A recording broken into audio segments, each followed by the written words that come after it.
I think the digital footprint associated with the Sean Combs case is massive. But also, while it's ongoing, there's new little tidbits, little nuggets that are being added to this massive collection of data on a daily basis. The Combs sons walk into the courtroom, and side note, I just thought this was kind of goofy, but Christian King Combs had Instagram storied, and it's him in the van with his brothers listening to music while they're headed to court. And which is already kind of a crazy thing, but that's okay. In the corner of this Instagram story, however, are the words, one word, early, and a bird emoji. Early bird. Okay, I don't know if he's trying to say early bird gets the worm. I don't know what he's early for, because he was very late to court. They're pretty late to court almost every single day. So I don't know what the early bird is. Wait, so they show up like in the middle? Yeah, sometimes the witness is already testifying and they'll show up. Oh. So I'm not entirely sure what the bird was for, but nevertheless, nobody in the courtroom is thinking about that, because there have just been too many crazy things. This feels like the least of everybody's worries. Another morning more recently, another disturbance takes place inside the courtroom. And I feel like I was telling you guys, a lot of strange things have been happening in the courthouse. And this is just another one of them, okay? So every single day, Diddy has 4 US Marshals that sit around him watching his every single move. Before he even gets into the courtroom, the Marshal that we've nicknamed Messi, because he is truly like the spitting image of Messi, the soccer player, he goes in and he sweeps his hand all through Diddy's chair. It's like one of those wooden, leather cushioned chairs with armrests, nothing special, but he will lift it up, scope it out under, he'll touch all the legs, he'll push on the cushion, he'll swipe the cushion with his hands on all sides. He's looking for hidden contraband, weapons, anything abnormal, and they never find anything, of course. But they've also never really put their hands on Diddy until that day. Sure, the Marshals, they might give him like a fist bump or two, depending on the mood that Diddy's in. Sometimes Diddy will even hand Messi a post-it note and a few nods will be exchanged. I think he's probably asking for the bathroom or something. Diddy is escorted in on this particular day. The judge then comes out and sits on the bench. Everybody instinctively stands. Judge Arun, Father Arun, humble. He says, please be seated. I don't think he likes when people stand for him. Oh, yeah. I think it's a thing that you have to do, and I think he's accepted it's part of the process, but he preferably doesn't like it. Like it, with his energy? Okay. He's always like, please be seated, unless you'd like to stand. Yeah, I think it's just very formal, and he just wants to get straight into business. So he's already into it. Let's start with GX10C 114. It's 8:30. Usually it's about 30 minutes before the jurors are escorted in. So the prosecutors and the defense, this is when they argue. This is like when the lawyer Olympics come out and they're arguing their case, they're pleading their case, and the judge is like, I'm sick of every single person in this room. When all of a sudden, as they're discussing all of this, you just hear screaming. It's not fair, Diddy! They're making fun of you in every courtroom! A woman is standing up and yelling from the last pew of the public section, and everyone in the courtroom, the prosecutors, the defense, all the clerks in the bullpen, they rubberneck. They're like 180 degrees. They whip their neck around to the back of the gallery where the yelling is coming from. Everyone except Diddy's Marshals. They're on their feet, shot up out of their seats. They're putting their bodies between Diddy, who's also turned around in his chair staring at this woman, and they're just trying to block him. I don't think they're necessarily protecting him, because Messi does have his hand on Diddy's shoulder. As in, like, don't try to get up. Don't try to do anything. Like, no swift movements. At this point, there are now 3 courtroom officers in uniform with badges, with bulletproof vests. All of them are retired NYPD. So the court officers, they wear like the bulletproof vest and everything. Officer Riz, yes. Is Officer Riz? Oh, yeah. Okay. Yeah. Oh, yeah. So the Marshals, on the contrary, they're always in suits. Oh. They're in like fitted suits, and they're pretty in shape, okay? Not that the court officers are not, but like they have different attire. That's and so interesting. I think the vests are a lot more intense, for sure. Right. They're next to this woman, and when she first stood up and started yelling, I think Officer Riz, his main thing is everybody's here for a reason, and he tries to keep it as peaceful as possible. So I think that they could have been more forceful with her, but they're trying to de-escalate the situation with the least amount of resistance that is already being caused. With this woman, she is now upgraded to profanity. She has planted her feet in the middle aisle, and her body weight is leaning back away from the three officers who are trying to now grab at her because now she's escalating it. They were trying to be polite. They were trying to be like, okay, let's get out of the courtroom. Even a few journalists who were sitting close to her got up and moved because it's starting to feel a little dangerous, like a little stressful, especially because she starts screaming, "Take out your gun, take out your gun." Wait, so she went straight from, what did she say beginning? She said, "They're making fun of you, this is unfair." To Diddy, right? Yeah. And he goes straight to take out your gun? Yeah. The marshal has a hand on Diddy's shoulder just to make sure nothing happens. She's yelling this at the uniformed officers that are now like, okay, we should probably escalate.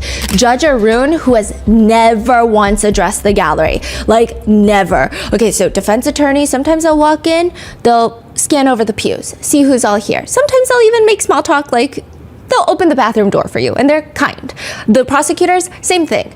Judge Arun, like, we don't exist to him at all. Really? Anyone that's not the attorney, the defendants, or the jurors, or the witnesses, we do not exist. I mean, he'll talk to the court staff, he'll talk to the court officers and the U.S. Marshals, but everybody else, the public, the press, Diddy's friends and family, we don't exist. There has never even been a look over the pews. There has been nothing. This is the very first time. He looks into the gallery, past everybody. Please escort her out of this courtroom now. And his voice is clear, it is firm, there is no panic, there's nothing. He's like actually staring daggers at the gallery. He's like staring at this woman. Like, you guys need to get this woman out of my courtroom. So the officers escort her out, and then Judge Arun instantly goes back to business. That's it? And she walked out? She walked out. She did a few interviews outside. It appears that in the interview, she's saying that it's unfair that they are smearing a black man's legacy and that they're doing this. And she's saying he's perfection. Diddy is perfection. This is a black man's legacy that people are laughing at. Diddy, everyone laughs in every courtroom in here. I don't think it's funny for people to laugh at a black man legacy being destroyed. Black American legacy figures, father figures, extraordinary excellency, black excellence. Sean John Combs is inspirational. He is perfection walking. It appears that she was perhaps in the overflow rooms for the whole trial. This is the first time we've seen her in the actual courtroom, but I have seen her since like the first day. I'm sure in the overflow rooms, they're making more comments. Because the overflow rooms, it's a TV, it's a screen, there's no judge. They have court officers in there, but it's not disruptive. If you talk in there, the jurors don't hear it. It's not as intense in terms of court rules. So I have heard from other members of the press, like sometimes they prefer the overflow rooms because if they can't hear something, they can literally, hey, did you get what they just said? Whereas in the main courtroom, you cannot speak. So I've heard some of that. So maybe she's heard people giggling in the overflow rooms. Maybe they have been making comments about the defendant. I'm not entirely sure, but she's saying that they're making fun of you. They're smearing a black man's legacy. Now, these have now gone viral on TikTok, these little interviews, and people are commenting, it's not about race. Some people are saying, oh, okay, so he's perfection, but like, what about SA? What about domestic violence?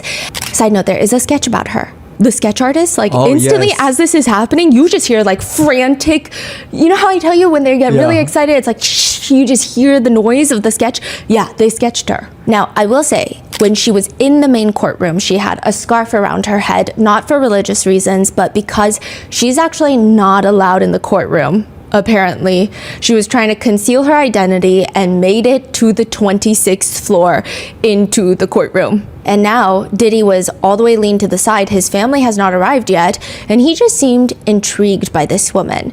And so were we, because we saw this woman on the very first day. Like, this is during jury selection, and I recall this. We see her outside of the courthouse as we're lining up to go into jury selection days to get into the courthouse, and she is wearing a uniform. It's an MTA uniform for the transit system in New York. Another reporter starts talking to her and asking her questions about, like, what are you doing here? Because you're not part of the press, so like, what made you want to spend your day in the courthouse listening to this specific case? And it's jury selection. Like, we're not even in opening statements. Like, what's the reason? Like, you must have a very strong reason. Do you know anyone that's involved in the case? And she was explaining that she also had very tough life experiences, and she can relate to some of the people in this case. And she's hinting at the fact that she has maybe perhaps lived through domestic violence. And so I actually thought it was this moment of, oh wow, this is a very interesting moment where people are coming out, not even because they know the people or the victims involved or the witnesses involved.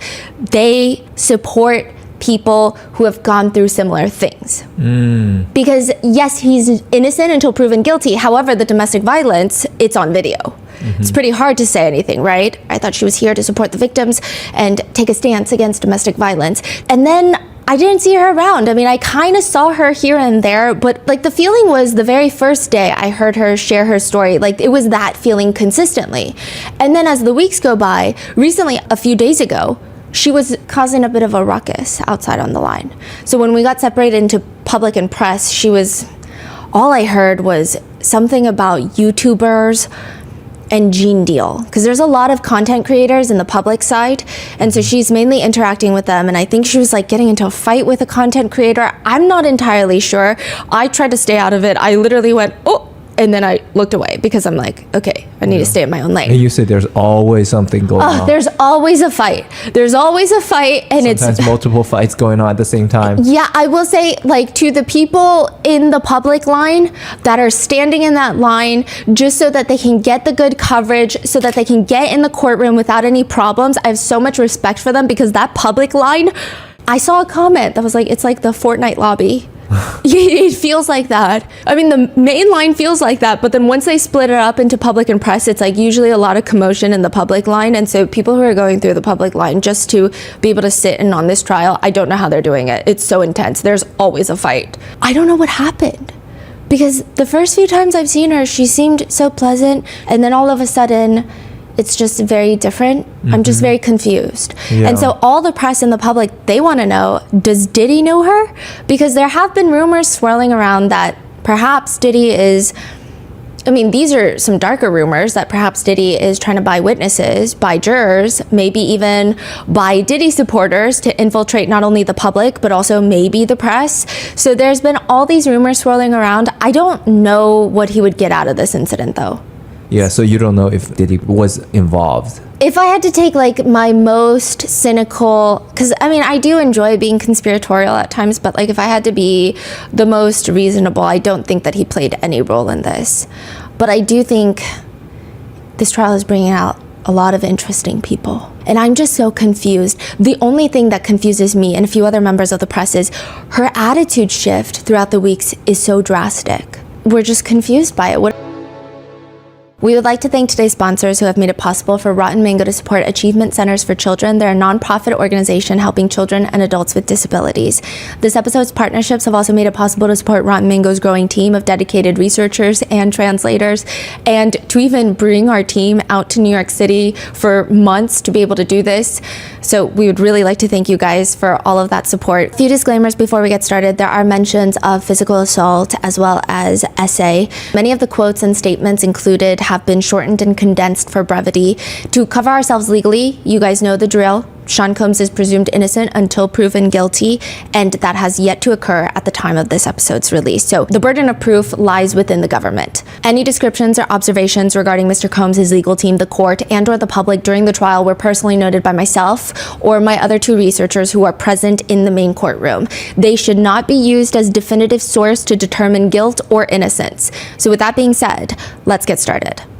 I think Michael B. Jordan just wants one day without reading about him being mentioned in Sean Combs' criminal trial. I think that would literally make Michael B. Jordan's entire week. Cassie's best friend and former stylist, he takes the stand, and he is asked about Michael B. Jordan by Diddy's attorney, Xavier Donaldson. Because remember, while Cassie was in South Africa shooting a movie, she starts talking to Michael B. Jordan, and because of that, his name has come up so many times during the entirety of this trial, and it's still ongoing. Donaldson asks Cassie's best friend, Cassie was in South Africa, right? Correct.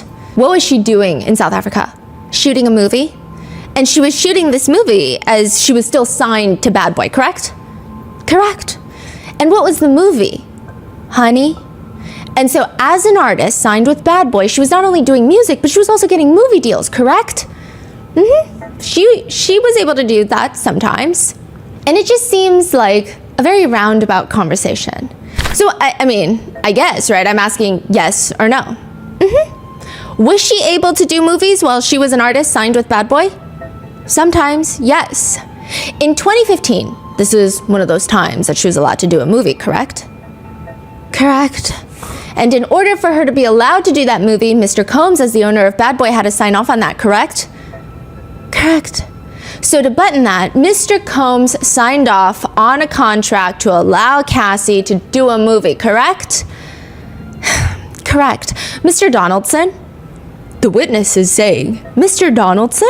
Asking a question. Donaldson is now responding. Yes, sir. Can you just drive it home? Because yes, I did hook her up with Michael B. Jordan. I know where this is going. No. And it feels like the two of them just start bickering in front of... No. The witness. Oh. He's like, no. While the entire courtroom is watching and wondering what the hell is happening right now. So Mr. Nash, you hooked her up with Michael B. Jordan, right? Indeed. He's fine. She's fine. I mean, why not? Some of the jurors start smirking, others are turning to each other and they're mouthing, whoo, like they're literally doing that with their mouth. Even Brian Steele is sitting there giggling with this goofy Boy Scout grin, as they say. That's how they describe his smile. The only person not amused in the entirety of this is Sean Combs, because he is not having a good day. First of all, Cassie's best friend is very likable on the stand. He's won the jurors over. Everybody's giggling nonstop in the courtroom during his testimony. He is just laying it down. He's not getting bullied by the defense. This is Deontay, right? Yeah, Deontay Nash. And on top of that, Sean Combs' move for a mistrial was just denied prior to all of this. Alexandra Shapiro is a very interesting attorney on Sean Combs' defense team. She was a clerk for Justice Ginsburg, similar to Judge Arun, but not at the same time, like I've mentioned. I don't think their paths have ever crossed. She was a prosecutor for the U.S. Attorney's Office in SDNY, the same district that they're in right now, fighting for Sean Combs. She's worked in the criminal division for 5 years. Then she went on to join an international law firm to work on white-collar crime. She low-key loves defending an alleged insider trader. And I say that with fear coursing through my bones because these are very serious people who would probably eat me for breakfast, lunch, and dinner. So the reason that she's on Sean Combs' team, though, is very interesting. She's actually known for her work in appeals. That's her main focus. She's even said in an interview, I usually get retained after somebody else lost the trial, but I do sometimes get involved at the trial level as well. She basically states it is critical if a client has the resources, aka just money, if they have the money to have someone with appellate experience during the trial. She states, quote, one of the most frustrating things for me as an appellate lawyer is to find that something important wasn't preserved during the trial. It's totally understandable because trial lawyers are in the heat of the battle and focused on contesting the government's account of the facts. Which means her being added to this defense team, being present during the entirety of the trial, she's probably there just to focus on procedural compliance and the application of the law as a whole. I don't even think she's there for the fact-finding of the actual case or jury persuasion, like the other trial attorneys. I mean, that might change as the trial ramps up, but I highly doubt it. It seems like she is here to make sure that the trial is running to the letter of the law. And if it's not running to the letter of the law in a way that benefits their client, then they need to swiftly take care of it. Of course, all in favor for Sean Combs. She's not the judge. It's not like she's there just for the pure idea of making sure each trial is just and fair, legally speaking. She's there to make sure absolutely everything is in legal compliance so that if there is a verdict that is perhaps unfavorable, it is likely that she will start on the appeal, if not already, because who knows? So usually attorneys that focus on appeals, they really only enter the conversation after the verdict. But when you have that much money, hundreds of millions of dollars at your disposal, I mean, why not get her started right now? Basically, Alexandra Shapiro is there to consider all of these things, which is likely why we don't see her doing cross-examinations. Her husband did come in and do a cross-examination. He was recently retained. Yes, right? And he recently did a cross-examination of Dr. Hughes, which is, she's a forensic psychologist. And I will say, nothing that notable came out of the actual testimony itself. The defense kept trying to get the whole testimony thrown out. The judge did not go for that. However, the cross-examination by Alexandra Shapiro's husband was very intense. He was kind of aggressive. Well, kind of is nice. He was very aggressive. Very aggressive. It's like over aggressive for what? Yeah, it's kind of like, I think it's similar to when Tenny Garagos does a lot of the crosses on law enforcement. I think we get why there's aggression, and we get why the defense, not the defendant, the defense team might be frustrated because as attorneys, they have to protect their clients. And they're thinking, this is overkill. You did too much on this. This is not maybe to the way that we've seen it before. I can get that there's passion that can come off as aggressive, but to someone sitting in the courtroom, it just feels like, why are we mad at people for just doing their jobs? Like, they don't even know your client like that. Yeah. It's not personal. Why are you getting so angry? Yeah. It just feels like, are we just angry at the world right now? Like, it's maybe not the best thing to show the jurors, is my opinion. Now, Alexandra Shapiro has not done a cross, and she always looks incredibly stressed. Like, she looks more overworked than anybody else on that team. If I have to guess, and I thought about this all the time because I have had a few bathroom run-ins with her where we're just like standing next to each other, washing our hands in the sink, and it's very uncomfortable. But I mean, I'm sure she's obviously a very, very talented person and very scary in a good way. She knows what she's doing, but she seems incredibly stressed all the time. She's not a small talker. And so the feeling that we get is that she seems like she specializes in appeals. She has great attention to detail. Most attorneys that specialize in appeals do. I feel like she's the type that likes everything perfect. She likes her T's crossed, her I's dotted, and now there's so many hands in the pie. She just seems very wound up. I'm setting the scene because you kind of have a boys club with Brian Steele, Xavier Donaldson, Diddy, and sometimes filibuster Mark Agnifilo will join the boys club. And then the other attorneys just do their own thing. And she just sits at that same table like, can we just please get it together? Like, that's her vibe. Can you guys not be giggle-gaggling right now when there is very serious problems that we have to address? That's her energy. See, I do find this very interesting when you throw like 7-8 top lawyers together on a case. That dynamic must be crazy. Yeah, so Mark and Tenny are the leads. They seem the most stressed out because they're overseeing probably all the other attorneys, okay? Yeah. Tenny is probably a little more stressed, perhaps from her pregnancy, and also perhaps because she's the one handling most of the evidence, it seems. So lots of back end stuff. Mark seems more like front end. I have no clue. I don't know if this is true. Alexandra Shapiro, she seems very stressed. Brian Steele, Xavier Donaldson, Nicole Westmoreland, and Anna Esteveo, they do this thing where if they are doing a cross-examination that day, it's like the most stressful I've ever seen them.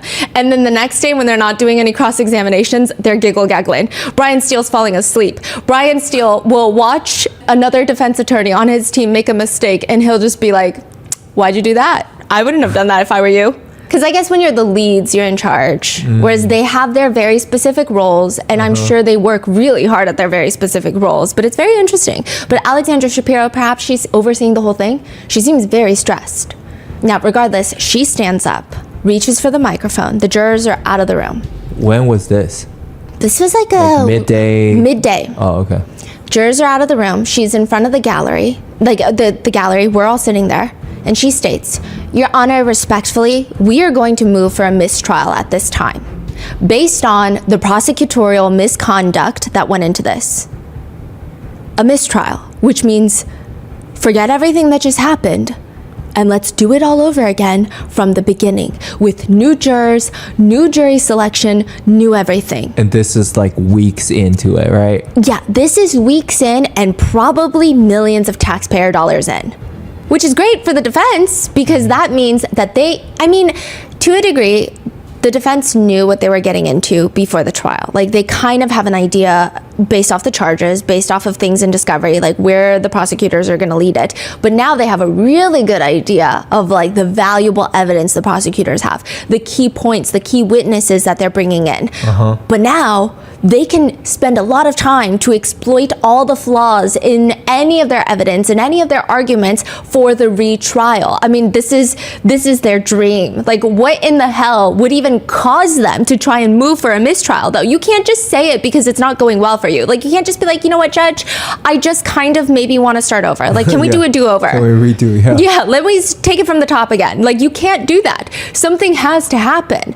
And it is because of one of the most unexpected witnesses that takes the stand. Could you provide the court your first and last name and spell your first and last name? Lance Jimenez, Lancejimez. Good morning. And who is your employer? The City of Los Angeles Fire Department. Lance Jimenez is an arson investigator for the LAFD. And he describes his job as, and this is literally what the mistrial is based off of. We're basically detectives for the fire department. We work hand in hand with LAPD to work on the crime of arson, which is intentionally setting felony crimes. He's been doing this for the past 14 years. He's investigated well over 1,000 cases, probably 1,200 cases, maybe more. So what is an arson investigator from Los Angeles doing all the way in New York City, sitting next to Judge Arun, and might be the testimony that leads to a mistrial in this case? Like, it's so random. Kid Cudi. Investigator Lance was the one that was called out to the scene when Kid Cudi's Porsche was set on fire. He was the lead arson investigator, which again, what does this have anything to do with the attorneys asking for a mistrial? I'm gonna give you the exact line of questioning and you see if you can spot the reason why the defense demands a retrial. Prosecutor Slavic asks Investigator Jimenez, did you collect any other fingerprints in this case? There was, the victim had informed me that he had somebody come and print his house from a previous trespass, and that person recovered 2 fingerprints on his glass front door, and that person put those on print cards and turned them over to me. So to give you context, remember how Kid Cudi's house was broken into, allegedly, by Sean Combs and Rube, the security guard, while Capricorn Clark is crying in the car outside? Mm-hmm. Well, it appears that Kid Cudi might have hired a third party to come out and take fingerprints from his front door just for safety reasons, because honestly, I would too. Well, Kid Cudi gives those fingerprint cards over to Officer Jimenez because he was like, yeah, that was a month ago that my house was broken into and now my car has been set on fire. Here are the prints. Yeah. Do with that what you will. Did they find out? Who? The prosecutor asks, what did you do after obtaining these print cards? The print cards were sealed in an envelope with a person's signature, and then I put them in another envelope I sealed for evidence and turned them into LAPD for print analysis. What do you mean by putting them into evidence? We take all of our evidence we collect and we turn it over. We book everything with LAPD's evidence unit, and they store and collect all the evidence, and it's properly maintained through LAPD. Did you receive results related to these fingerprint cards? I did not. Now, you said that you entered these fingerprint cards into evidence. Did there come a time when you learned what happened to the fingerprint cards? Yes, recently. What happened to the print cards? The 2 print cards I had turned in were destroyed. When were they destroyed? They were destroyed August of 2012. So this would be 8 months after the fire. Were you aware that they had been destroyed in August of 2012? I was not. Did you authorize the print cards being destroyed? I did not. Who ordered their destruction? Somebody with an LAPD. Is that typically the way that logged evidence is destroyed? Not for evidence that I turn in. I'm the lead investigator, so everything goes through me before it's destroyed. Unless it goes through our arson section, it will come through in a request if they want it destroyed or not, or returned back to the owner. And the LAPD employee who authorized the destruction wasn't you said, right? No.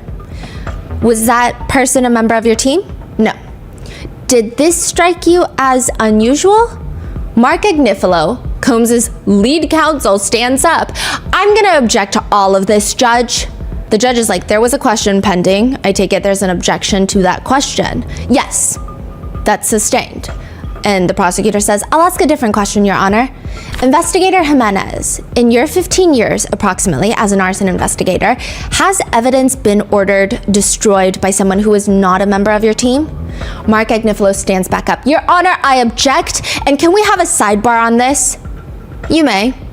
During the sidebar, Mark Agnifilo is stating, it's not just about the question, okay? It's, quote, there's a larger issue here. There's an inference of wrongdoing here, which we are hearing for the first time and which is utterly unfounded. They're clearly saying that something happened to cause these fingerprint cards to be destroyed suspiciously under circumstances that this witness has never seen before, and I am asking that this entire line be struck as being prejudicial. They're clearly suggesting that Mr. Combs, with his authority, did something to cause the destruction of these print cards. There's no further reason for these questions other than that. Prosecutor Slavic argues this is with respect to his investigation, and this material was in the 3500, which are the documents that the government turns over to the defense. Like, she's like, you knew about this. It goes to the completion of the investigation. I think the defense is going to get up on the cross-examination and suggest that it was a dead-end investigation. There were no charges, and there are reasons why. And this destruction of the print cards is one such reason.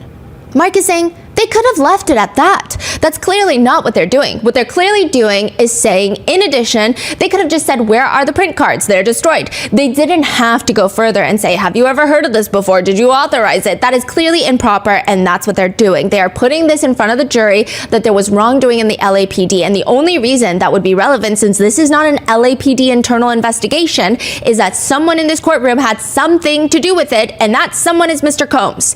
And Mark said that? Yes. Okay, Mark. Okay, you like said the that. phrasing is crazy. Yes, but he's saying like that's what they're saying. I know, but still, you said that. Yeah, but like, yeah. No, the judge disagrees. Hold on. Again, that's not how I would have taken it. I understood the questions as they were coming in as drawing the sting from the potential cross-examination that would show the destruction of the fingerprint cards as reason to question the entirety of the investigation of the arson incident. And I assume that's what Ms. Slavic was doing, was trying to anticipate that you're going to go up and say, what are you talking about? You lost evidence that would show, possibly point to someone else having done this, and just mysteriously the print cards vanished before the trial.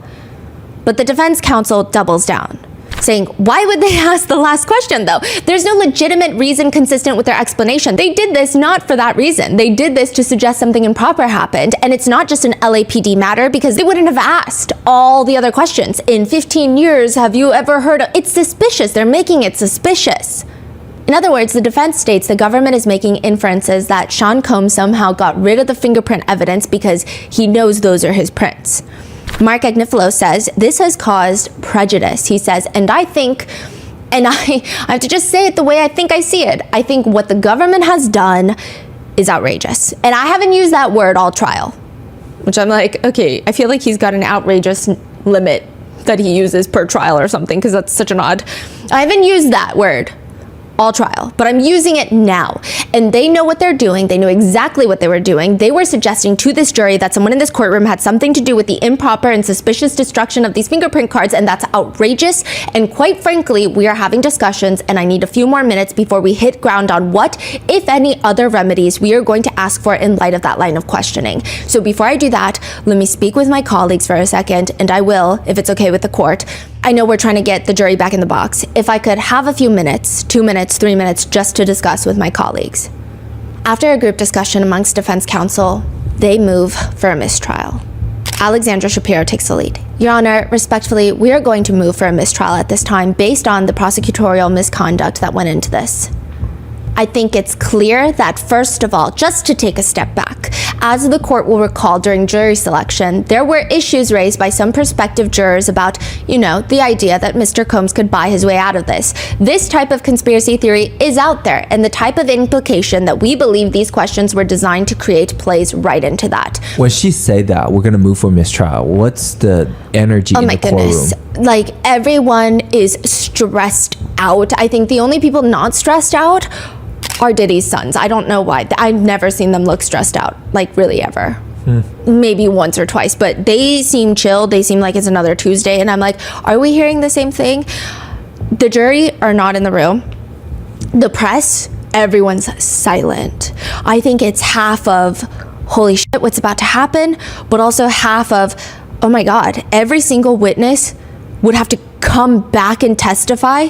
That's insane. And then another part of it is like, oh, we're also going to come back and do this all over again. Like, all of this is crazy. Yeah. Everyone was just silent. Meanwhile, I will say Combs, I mean, I took so many notes on this and we cross-referenced with my researchers because it was a little intense. He looks like, you know when you work at a restaurant and there is a customer who is very upset that you got their order wrong. Is it a big deal? No. Did you get their order wrong? You are adamant that you did not. You're like, no, he told me seafood, okay? So I got him seafood. I remember it. But the boss is like, no, you got to go apologize because they're making a big deal about it. And then you go and you stand there and you apologize and they just kind of sit there like, that's right. Apologize to me. You did me so wrong. He's like sitting there with that kind of energy. Like very smug. Like I was wronged. There was a time where he glances back to the press pews like, are you hearing this? You're hearing it, right? And it's just like, okay. Wow. Yeah, it was a very interesting moment. But Shapiro continues. My point is that it was becoming clearer and clearer that this inference is what the government was doing this for, and the jury is going to be left with the impression, even if Your Honor strikes the testimony, including not only those 2 questions where the objections have been sustained, but strikes the previous questions and answers and gives an instruction, there's no way to unring this bell, particularly those last 2 questions. You know, first of all, it's clear from the last 2 questions that respectfully, what the government was doing here, there's just no reasonable way to interpret their motivation other than they were trying to plant an idea in these jurors that Mr. Combs was responsible for the destruction of these fingerprints, and there is no other reason.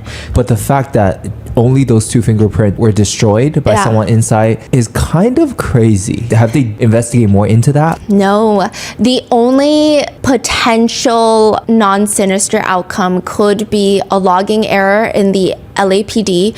Another thing is, well, the evidence, the fingerprints were not taken by the LAPD, so they could have thrown it out as like, it's not even taken by us. Like, even if it matches anything, what does this have to do with us, you know? I see. But I guess the point being was... Right. Yeah. Maybe it's just someone made a mistake, but Yeah. now you are painting a picture as Yes. Diddy's paying someone in. Yes, but it could also work the other way of like, perhaps he did. Do you have proof of it? If you don't, then you can't ask these questions. Right. So it could be either one, right? Yeah. I don't think anyone in the pews would be surprised either way, I guess.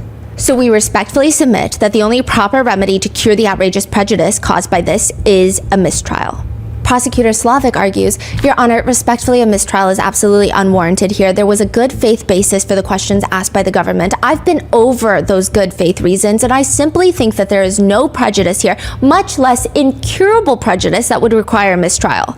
There's a moment of pause, Like and how honestly, it was like 2 seconds, but it felt like forever. And I'm like, oh my gosh. So the judge is about to make the call right now. Yes. Like 2 seconds, he's deciding. Yes, and I mean, he was reviewing all the transcripts during the break while the attorneys were conferring, but it was definitely an interesting moment. Everyone's just holding their breath of like, what is about to happen? And like the idea of, again, the witnesses coming and doing it all over again, testifying, getting cross-examined all over again. Yeah. The judge ponders for a brief moment because his brain runs on 10 times speed, and then he states, the application for a mistrial is denied for the reasons stated by the government. In addition, I'll just offer the following, which is, as I said, there were no objections to the questions that were asked up until the last 2. As to those questions, the objections were sustained, so there was no testimony from the witness pertaining to those questions. Basically saying, if you had a problem with all the questions, why did you only object to the last one, and then now you want to cry about it? Yeah. Well, that's not how he said it at all, but that was the energy that we were receiving. He further states, the jury has been instructed and will be instructed that they are not to consider questions from attorneys or statements from attorneys as evidence, and they are presumed to follow those instructions, which we will give again. So there is absolutely no testimony from the witness that was prejudicial in any way, shape, or form as the court sustained the objections that were raised. So I don't think that there's a problem of the jury being left with an improper inference or a bell that's been rung and can't be unrung. And as the government points out, to the extent there was any prejudice, I don't believe that there was any, that could be cured by striking the testimony and giving an appropriate instruction to the jury. So for those reasons, the motion for a mistrial is denied. Which then Alexandra Shapiro argues that the jurors should be told not to consider any of the questions and answers in this line of questioning because the government's questions were improper, which leads the lead prosecutor, Comey, to stand up. Your Honor, if I may, It would be deeply prejudicial and unfair to tell the jury that the government did something improper. Perhaps Your Honor could instruct instead the jury that they are to disregard both the questions and the answers and that they are irrelevant to this case. Basically saying that the government counsel is asking improper questions, which the judge agrees with, and ultimately the jurors are told that. Basically, that whole line of questioning is irrelevant. And in that moment, Sean Combs does not look happy that the move for the mistrial was denied. He's almost side-eyeing his attorneys. And when the judge is giving the jurors the instructions, he's looking straight ahead, again, as if he has been so wronged. And he's like, yes, jurors, like, are you listening to this?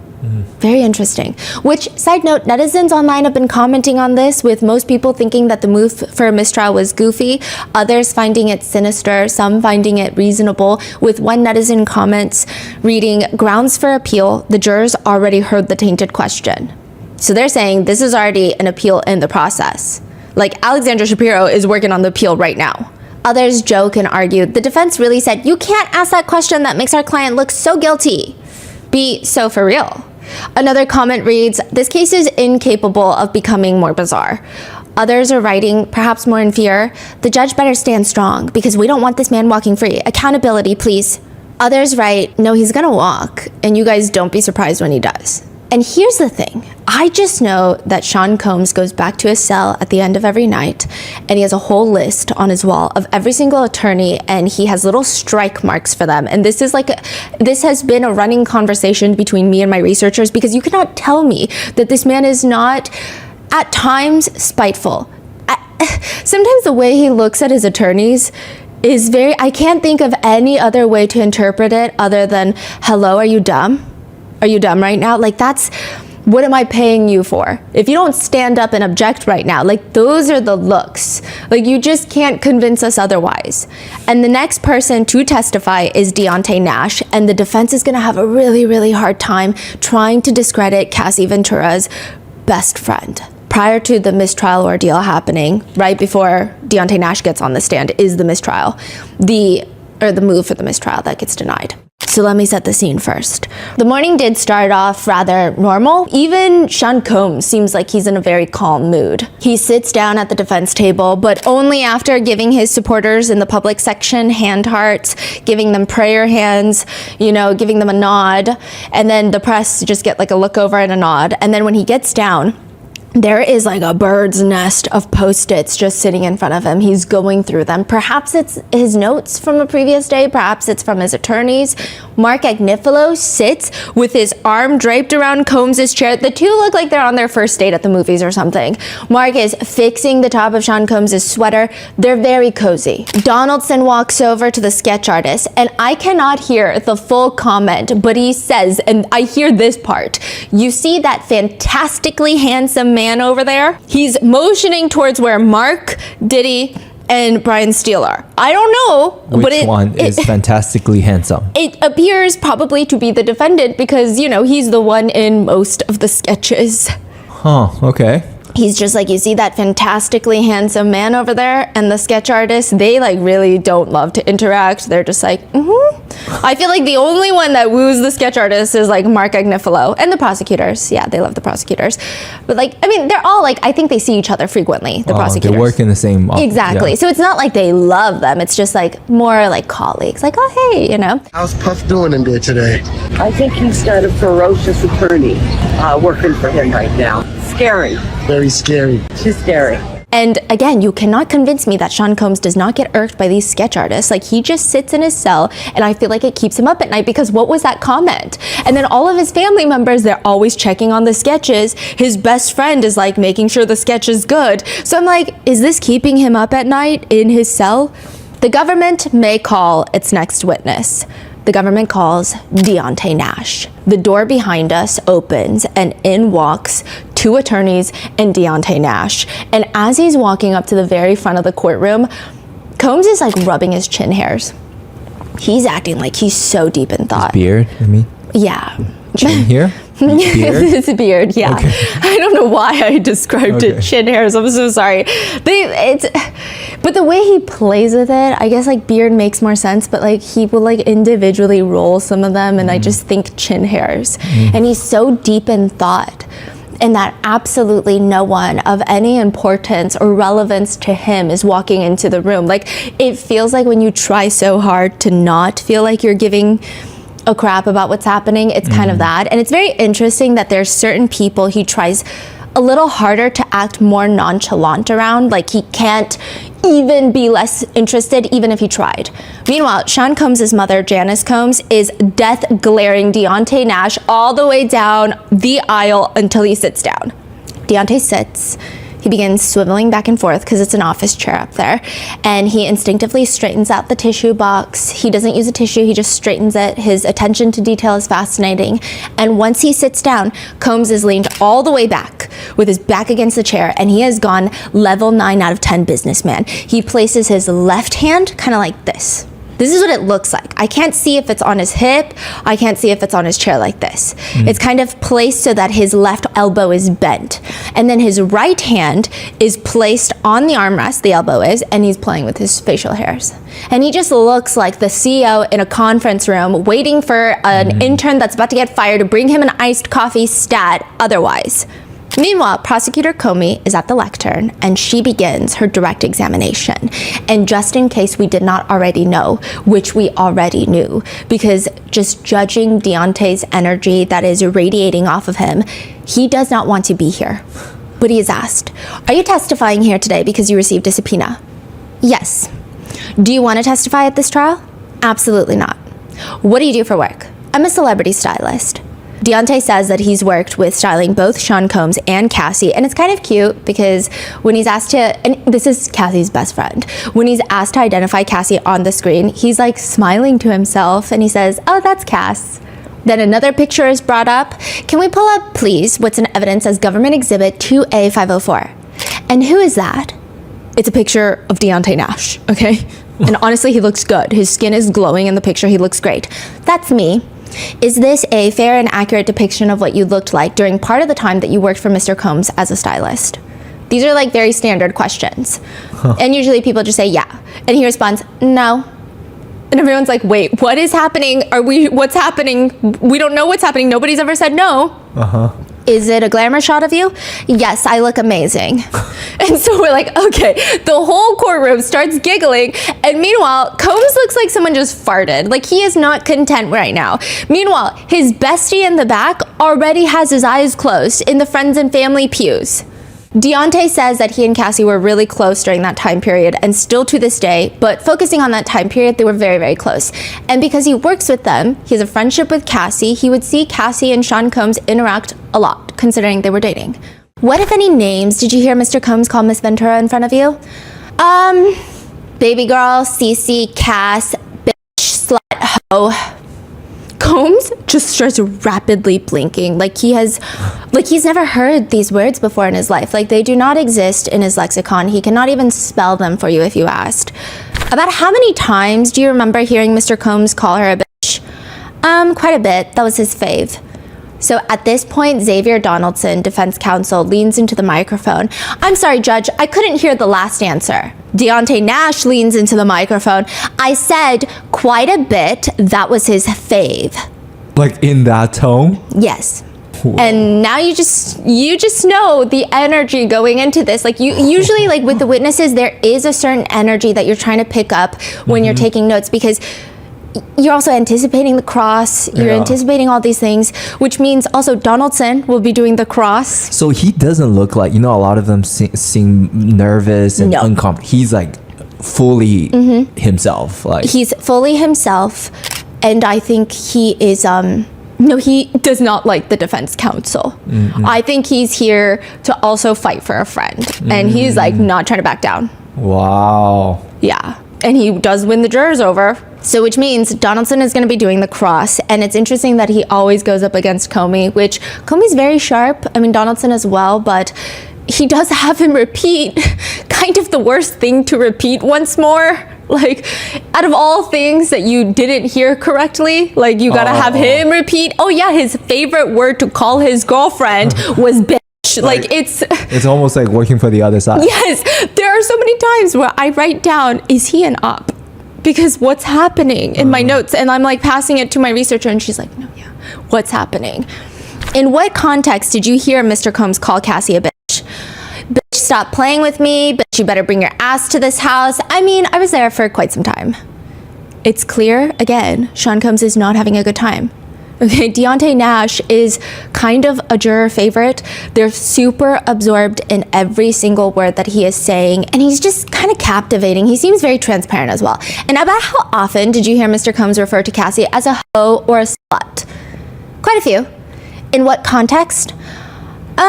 He just told her that she was an outright hoe. He told her she was nothing but a slut anyway. So when you heard Mr. Combs say the things you just testified to, Mr. Nash, how did you observe Miss Ventura react? She would be sad. What would she do? Sometimes cry, sometimes go into a depression. Objection, Your Honor. Move to strike the last part of the answer. Depression part? Yeah, overruled. Like, I swear to you, there is, anytime one of Combs' defense attorneys get an objection that is overruled, I just feel like it's another strike on his cell walls or in his little truth notebook. At this point of the overruled ejection, Combs leans back further in his chair, but he's already leaned all the way back, but he like does this weird lean back, so instead his shoulders just do this awkward half roll back instead, and he seems a little bit annoyed. Deontay goes on to testify that he's heard Combs not only call Cassie all those horrendous names, but also he would threaten her, quote, that he would beat her ass, he wouldn't put her music out, that he would get her parents fired from their jobs, and he would send her sex tapes to their jobs. He would start there. And every time he said these things would drive Cassie crazy. Meanwhile, Combs is just sitting over there taking notes at this point. Deontay says Cassie would just cry. Sometimes she would stay in the house for days, go into a cocoon, be super emotional. And a few notable instances that stick out to Deontay, or, well, he's asked about these, is once Deontay was with Cassie and she gets a call from Combs. She starts freaking out and picks up, puts it on speakerphone. So over the speakerphone, what did you hear Mr. Combs say? That she better bring her ass to his house? What happened next? She started to panic, and then Puff called back, and he talked to me at that moment, and he told me that we're wildin', and that he thought he told us not to be going out, and says every time I go out, that bitch want to go out, then I need to stay my ass home too. The jurors are head down taking their notes. Like, they're in algebra class. Like, they are not missing a single word. They're taking down everything. A few of the Combs family and friends are starting to fall asleep. So I'm like, there is a weird juxtaposition. They're sleeping. The jurors have never been more engaged. And then there's the Vanity Fair party. Could you explain what a Vanity Fair party is, please? A Vanity Fair party is the Oscars after party. So this is in 2014. Deontay, Combs, Cassie, and Derek, another stylist that's supposed to go to the after party, they get there. And who did you arrive at the party with? Cassie. When you and Cassie arrived at the party, who was already there? Puff. What interactions did you have with Mr. Combs at the Vanity Fair party? He said, I thought I fucking told y'all that she needed to wear her hair up. Let me back up. How was Miss Ventura's hair styled when you arrived at the party? Oh, she looked bomb. And the jurors start giggling. Even Donaldson is half laughing while he blurts objection into the mic, which promptly gets overruled. And at this point, I would like to think that there is steam radiating off of Sean Combs' head, but he seems relatively, like, he seems like he's keeping it in well, but it does fall apart later. And then Deontay starts. And when Mr. Combs came and had this conversation with you, what did he say? I thought I told you she needs to wear her hair up. What did Mr. Combs do physically when he said that to you? Grabbed me by my jacket and lifted me up. What? What was Mr. Combs' tone as he was grabbing you by your jacket and lifting you up? Angry. A few of the jurors, and it is very interesting, a lot of the jurors are getting a lot more expressive as the days go on. In the beginning of the trial, they would act like the gallery does not exist. Now, a lot of them will look out into the gallery. A lot of them will now giggle amongst themselves during sidebars, have conversations, share looks, and more notably, a lot of them are more open to looking towards Combs now. So when people bring up violence, I will see at least a few of the jurors, as they're taking notes, their eyes will shoot up and they'll look at Combs. Maybe to see his reaction, maybe to gauge how he's like responding body language wise to everything that's being said. So it's very interesting. So at this part, a lot of them are like taking notes and then they look up to see how he's responding. He is also intensely taking notes. Deontay explains that after that, Combs just starts asking people in the party for hairpins. They go into the bathroom, put her hair up, and when they come out, he said that Deontay was right because it looks better down. Now, there is a certain energy between defense attorney Xavier Donaldson and Deontay Nash. I don't know what this energy is, but it is something, and I say that because Donaldson is the one that's going to do the cross. And on the way out, at the very end, after all of this, like this in hindsight should tell you there's some energy there, okay? After a very overly lengthy cross-examination, as Deontay is leaving the stand to leave this courthouse to fly back to Los Angeles, he leans over at Donaldson. Everybody's just watching him walk out, and he whispers something. And Donaldson looks a little phased, which we'll get into that. So there is some sort of energy, but even during the direct, when Donaldson would object something like, I don't know, maybe something myself or someone like Deontay, we are not attorneys, we don't know why he's objecting sometimes, Deontay Nash will just look at Donaldson with like a slightly annoyed, slightly amused expression, like you're objecting again, like that kind of face. For example, one question, Comey asks Deontay, what if any role did you play in helping her record music during her relationship with Mr. Combs? I helped her pick songs. I probably should have been called an executive. Objection.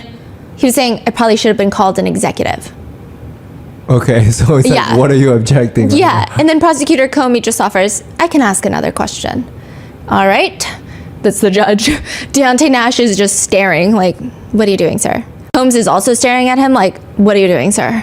I mean, Combs is very clearly involved in every part of his trial, which is completely normal, but it's very interesting. So even later in the day when there's a break where the attorneys are arguing on whether or not something that they can admit into evidence, and this is just giving you an idea that I don't think that I'm over-reading into him staring at Donaldson. Brian Steele gets up and he says something to the effect of, on that, Your Honor, just, you know, I think you said something earlier in the trial. If I'm misquoting you, I'm not trying to do that intentionally, but something like this. This is a trial by rumor, I think you said. Which the judge did say something like that, but the word that he used was gossip, not rumor. Well, Combs whispers, Brian Steele leans down, Sean Combs whispers, and he shoots back up, gossip, sorry. And that's how I feel about this. You know, I don't think the argument itself is necessarily pertinent, but I don't want you guys to think I'm like reading into Sean Combs looking at the attorneys when they do the, like in any of these situations. I just feel like he's very, very closely paying attention to almost everything but his own mannerisms. Because during another break, his sons walk in late after lunch. So they walk in late in the beginning of the day. They walk in late after lunch and... Oh, their lunch break is over and they came back late. Yeah, and one of the family friends is holding like a Chick-fil-A nugget box. So there's that. And Combs starts tinkering with this rolled up Post-it note. I mean, clearly the Post-it, there was like something written on there. Perhaps he wanted to get rid of it, what have you. He rolls it up and he starts rubbing it, kind of pushing it into his lips. It feels like he's unintentionally doing this motion, almost like how you would put chapstick on, but not gliding it, just like tapping it. But the Post-it is rolled up like how one would roll up a bill to snort a line. That's the only way I can describe it. It was so weird. Both my researcher and I wrote it down independently, and then we got back home and we're like, it was like a bill to snort cocaine, no?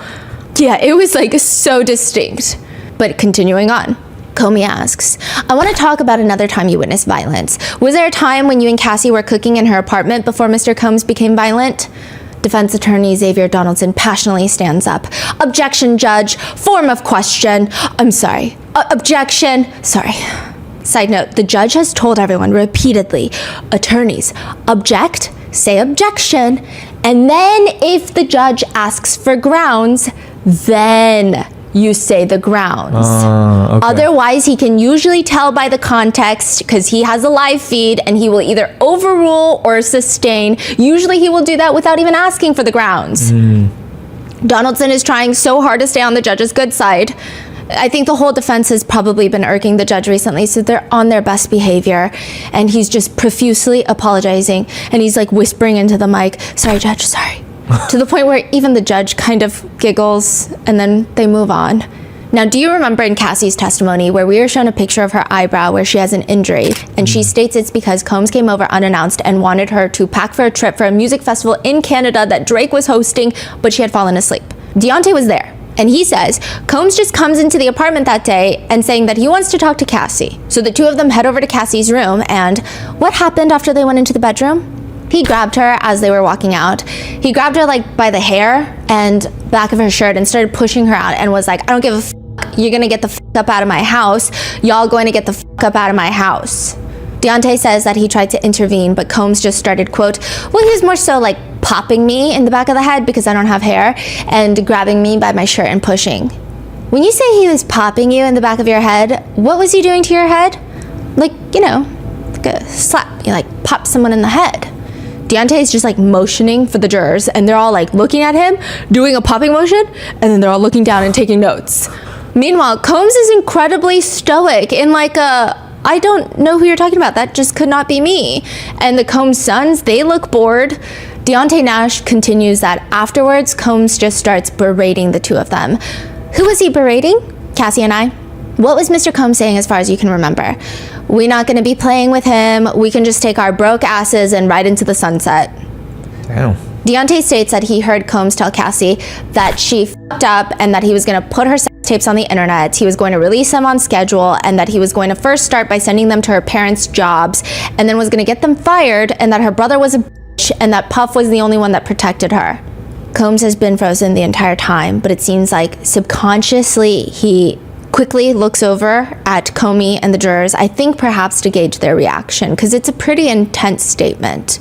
Meanwhile, Janice Combs, Sean Combs' mom, takes off her sunglasses and starts kind of brushing stray hairs from her wig. But Deontay is not fazed by this threat. He told Cassie, I said, well, girl, if he wants to release the sex tapes, then let him, because he's on them too. How did Cassie respond when you said that Puff was on the videos too? She said that he wasn't on the videos, that it was him taping her with other guys. And did she say what she was doing with those other guys? Yeah, having sex with the other guys. What did she say about whether in that moment in 2013 or 2014 she wanted to have sex with other guys? Objection! That's overruled. That she didn't want to. And what did she say about why she was in that moment? Because Puff wanted her to. He later states that in a fit of anger, Combs comes over to Deontay's house to search for Cassie after an explosive fight, and she ends up not being there, but quote, Puff came in and he was like, where the f is she? He started looking all around my house, in the closets, he went in the oven, I don't know why he looked in the oven, and he asked me where she was. A few of Combs' family and friends are shaking their heads with their lips pursed like, this is all ridiculous. So take that as you will. Maybe it's all ridiculous because it's not true. Maybe it's ridiculous because, that is kind of ridiculous to be searching in an oven. I don't know. Meanwhile, Combs is literally a statue. He's not moving. He is doing this. We have unlocked a new witness stare. So previously, a lot of his stares were either straight on, where he would do this thing where he lifts his chin up and he kind of looks at them from above, like he's lowering their eyes, looking at them like this. But he's doing this new thing where he's tucking his chin a little, and it's almost a little through his eyelashes. He's looking at them. And all that's happening while Donaldson is looking like he's chomping at the bit, like his butt is nowhere on that seat. It's nonstop up and down, trying to object to everything that Deontay is saying. Eventually, Deontay explains that they all go to find Cassie, who is at a hotel, and she is now threatening to climb over the balcony to escape. How high up was the balcony? It wasn't the first floor. Do you remember what floor it was on? No. Both Combs and the jurors are again intensely taking notes, and Deontay moves on to talk about Cassie's 29th birthday, which was a rather big part of Cassie's testimony. She stated that on her birthday she wanted to be with her friends, but instead she states that Combs forced her into having a freak off. Deontay states that he was there for a lot of it, and he remembers that Sean Combs was asking him if he should fly in from Miami to surprise Cassie for her birthday, because remember, Cassie said she wasn't even expecting him to come. Deontay says Combs asked him, should I surprise her? And he responded, I told him if you want to. Now, why did you tell Mr. Combs to come if you'd seen him do all this violence to Cassie? Girl, I was not about to tell him that he couldn't come. Give that girl a party. It's very interesting. The whole courtroom had no idea what to do because Deontay Nash just called Prosecutor Comey girl. Oh. And so everyone's slightly frozen, which clearly was not done with any malice or anything. It was not rude or anything. It was just very unexpected. And so people were like, are we allowed to laugh or are we not allowed to laugh? It was just very confusing. The jurors' lips were downturned and what just happened? And they're giving each other faces. Meanwhile, Tenny Garagos looks at Mark Agnifilo she just looks very shocked. Even some of the press I could see, they're hesitating before taking notes because it's I don't really know what to write down in this moment. He called Prosecutor Comey girl, and it was a long girl. It wasn't girl, it was girl. Yeah, even Christian King Combs, he consistently looks like he would rather be wrestling a baguette from a flock of angry pigeons in Central Park. Like, he looks like anything else in New York seems better than this. He's leaning forward, resting his elbows on his knees, staring at Deontay. The only one seemingly unfazed is Prosecutor Comey, who just moves on. What do you remember happening at the birthday party? As they were leaving, Puff was telling Cassie, "Fuck you, I do all this, I'll do everything for you, and you just can't do this one thing for me." I asked her about Puff. I was like, "Girl, what is she over there doing? What is she talking about?" And Cassie said, "Girl, she's just mad because I don't want to go to the hotel and freak off with him." In the courtroom, Combs has his chin all the way up now, so he went from tucked to up, and he's looking down at Deontay Nash, even though Deontay Nash is sitting higher than him. Deontay Nash states that ultimately after the karaoke, Combs makes Cassie go back to her place and start packing a bag. What do you remember Mr. Combs saying? "Y'all girl gonna get some dick tonight." What is your relationship with Cassie like now? Very close. How often do you talk? Pretty often. Have you discussed the substance of your testimony here today with Cassie at all? No. Has she discussed the substance of her testimony, if any, with you at all? No. About how many times have you met with prosecutors in connection with this case? Too many. Now, side note, so many people are catching strays during this entire testimony, including the prosecutors, but Deontay is asked about a guy later named Rob Holiday, whom he refers to as a low-budget producer. And even when Prosecutor Comey asks him about their meetings, I mean, yeah, she's trying to prove a point, but it's so clear he doesn't like the prosecutors either. About how many of those meetings did you cut off and end early because you did not want to continue participating in them? Probably all of them. And with that response, a lot of the jurors are smirking at each other. Because I guess same. Deontay says he feels no hatred for Sean Combs. It's just not in him to feel hatred for someone. And that even after everything, he still has reached out to Combs on certain occasions. And with that, the most unhinged cross-examination begins.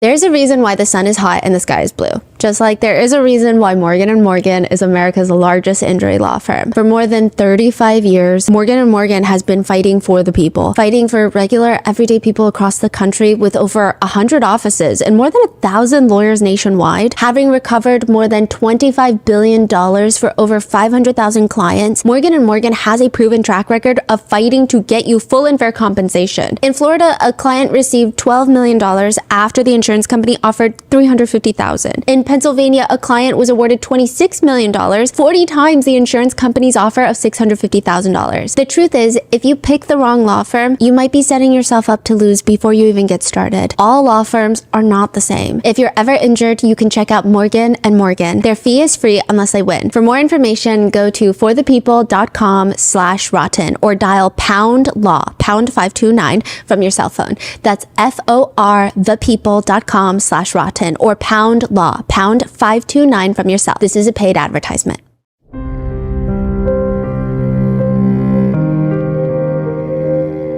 Do you guys remember Xavier Donaldson's previous cross-examination, the very first one that he did that had me so incredibly puzzled? Correct. I am here, the corrects. I am here to report back that he has indeed gotten better. However, this entire cross-examination was such a mess. I feel like the defense attorneys, they all have very distinct cross-examination styles. I think Nicole Westmoreland is quite confrontational and authoritative. I think she works best with witnesses who do not stand their ground that strong. I think she could convince me that I grew a third leg on last Tuesday. I would say, yeah, because the way she asks questions is so confrontational and I'm so not confrontational, I would just go with it. Brian Steele has a Southern gentleman flair, but is relatively most of the time pretty straightforward. Anna Esteveo is quite collected most times. She's a bit more neutral in her questions. Mark Agnifilo is a charmer. He likes to disarm people. And Xavier Donaldson, he's a showman, He is here for a good cross. Now, I wouldn't go with the insanity defense because you have to admit you did something to go with the insanity defense. We're not saying you did it. And the only problem here is if somebody is giving a show out of these two, I would rather watch Deontay Nash's show. Good morning. Good morning. That's the stylist right there. I think that Deontay Nash on the stand has a very snappy nature to him. Yes, it's a very intense setting, but he is not intimidated. He will say what's on his mind. He will respond like we are just at dinner together with friends.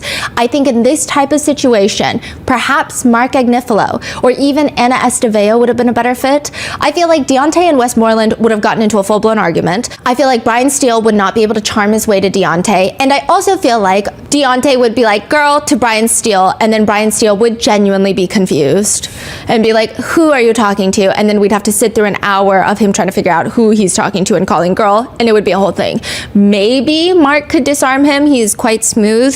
Esteveo likely would have kept it quite neutral, not dissimilar to Comey, although Comey's a little snappier with her questions, like very quick. However, Xavier Donaldson goes up to do the cross. And later, one of the people in the hallways were passionately talking, and I was passionately eavesdropping. And they said, these are their words, not mine. I know a lot of people don't love this word, but the way that they were describing it is, Donaldson tried to out-sass Deontay. And you can't do that. Like, that was the dumbest thing he could have done. It's just not happening. He should have taken a different approach. I mean, let me just tell you how the cross starts off. Donaldson walks up to the lectern. Good afternoon, sir. Good afternoon. Deontay asks him, how are you? Oh. Okay. I'm pretty good. Thank you. How are you? Blessed. Donaldson is at a loss for words, and he hasn't even gotten to the first question. He just repeats the answer like he's got to let it soak in. Blessed. Then he hits him with I'm going to ask you to speak up as loud as you can so that the last person in this jury box can hear you, which, just a side note, we could hear Deontay just fine. So I think it was a power play. And with that, the very first question, Donaldson already has his palms rubbing his temples. He has both of his palms covering his eyes, and then they go to rub his temples like how someone would rub their temples in the midst of a debilitating migraine. I'm like, sir, this is the first question in. My researcher's notes read, Donaldson is literally one question in, and he's rubbing his eyes like he just did 20 hours of brain surgery. Now, you just mentioned on Direct with Ms. Comey here that you met with the government several times, is that right? Yes.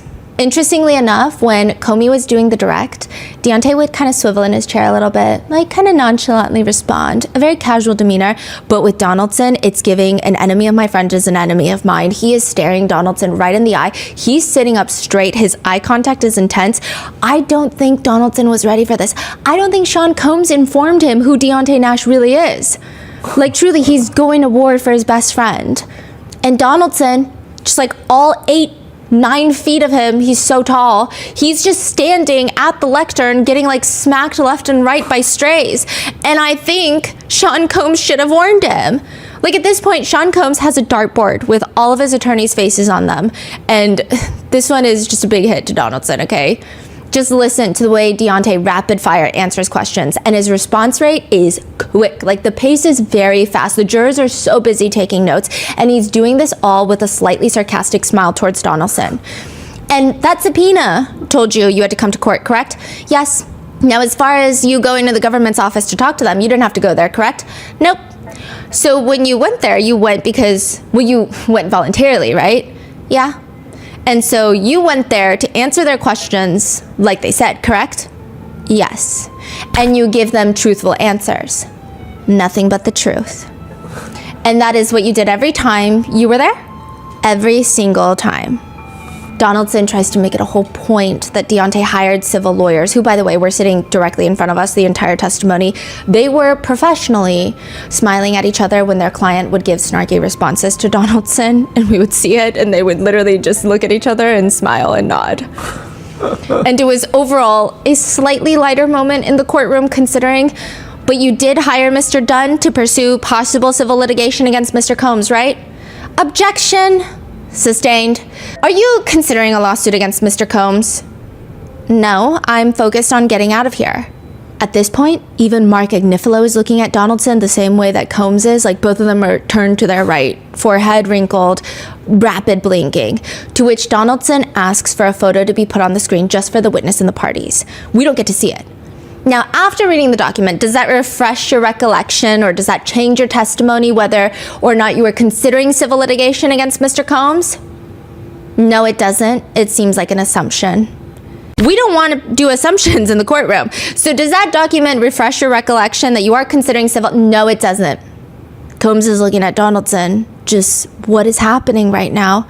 Hold on, it doesn't. Donaldson says, hold on. Deontay Nash responds, it doesn't. It does not? No. So it's fair to say that you do not have or not as much okay, 1 second. As of March 10th, 2025, which by the way, it's, you are not considering or retaining counsel to consider suing Mr. Combs in civil actions. I have counsel to protect me. I don't do federal court. Protect you related to your interests regarding civil claims against Mr. Combs, correct? No. This case. Donaldson quickly moves on, and the defense just starts dumping exhibits. It's like a photo dump at this point, and none of them are really that relevant. And after all of those are received into evidence, Donaldson just starts asking Deontay, all right, Mr. Nash, you testified this afternoon about your relationship with Miss Ventura, right? Cassie, right? Mrs. Fine? And Deontay's reaction feels so instant, like he was waiting for this moment. And Donaldson is like, I'm sorry? Mrs. Fine. Mrs. Fine? Yes. Because she's married to Alex Fine. Yes. And that was, we'll get to that. So when you testified about your relationship to Mrs. Fine, yes. And honestly, Sean Combs looks peeved at this point. Though we could be thinking too deeply into it, I will say definitively he did not look happy. And perhaps in order to stall, perhaps in order to try and make the jurors forget about this entire conversation, Donaldson starts asking about the definition of a celebrity stylist. I think when you came into here, you said that you are a celebrity stylist. Yes, correct. And a celebrity stylist means someone that styles for celebrities, right? Yes. And that's contrary to someone who doesn't style for celebrities, right? Yes. Right in front of us, Deontay's two attorneys swivel their heads to look at each other with a confused look, and one of them just shrugs, kind of like, I don't know where this is going either. Like, I don't know what's happening. And they just turn back to the front. So someone that's not a celebrity stylist can call themselves just a stylist. Yes. So you have earned the distinction of being a celebrity stylist because you style primarily for celebrities. At this point, the prosecutor is just as confused as we are. Objection, Your Honor. Overruled. Now, when you know, that's not how you started your career though, correct? You don't just become a celebrity stylist, you have to move up to become that. No, that's how it started. So in 2007, when you were an intern at Bad Boy, you were a celebrity stylist? I started as an intern, but you were a celebrity stylist is my question. Oh, no. So in 2008, you became a celebrity stylist? Yeah? What do you mean, yeah? Yes. Combs is just staring at Donaldson, mouth agape. So by working at Bad Boy between 2007 and 2008, you just became a celebrity stylist? Yes. And that was because Mr. Combs introduced you to Cassie. I introduced myself to Cassie. You introduced yourself to Cassie while working for Mr. Combs? Yes. This is the feeling of Mr. Donaldson, okay? Don't play games that you cannot win. Deontay is not here to be hee ha ha bullied into saying yes or no to questions that he doesn't want to. He's here to fight for his best friend. Like, I just see a best friend rage inside of him. Like, probably more than Cassie. Like, Cassie was, like, there were so many emotions with Cassie. For Deontay, it gives me the energy of, like, I saw what my best friend went through, and I'm so angry, and my anger is pretty pure because I don't have all the other complicated, traumatic experiences that she might have.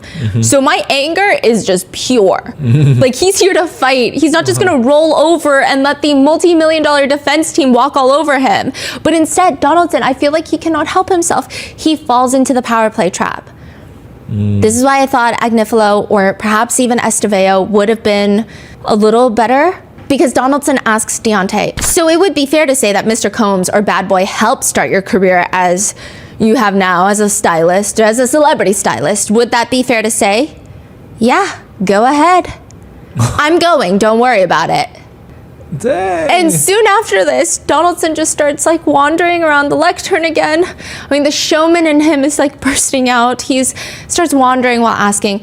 Like he's starting to face the jurors. Then he's turning all the way to the left to the defendant's table head on. At one point, he takes 3 steps to the left to step out of the lectern so his whole body is in view for Deontay, all like, I don't know, 37 feet tall that he is. And I feel like he gets put on the worst crosses because every time we run into them in the hallway, Mr. Donaldson is truly a gentleman, perhaps more Southern gentleman than Brian Steele. Very sweet. And I hear nothing but good things about the press members that have actually worked with Donaldson.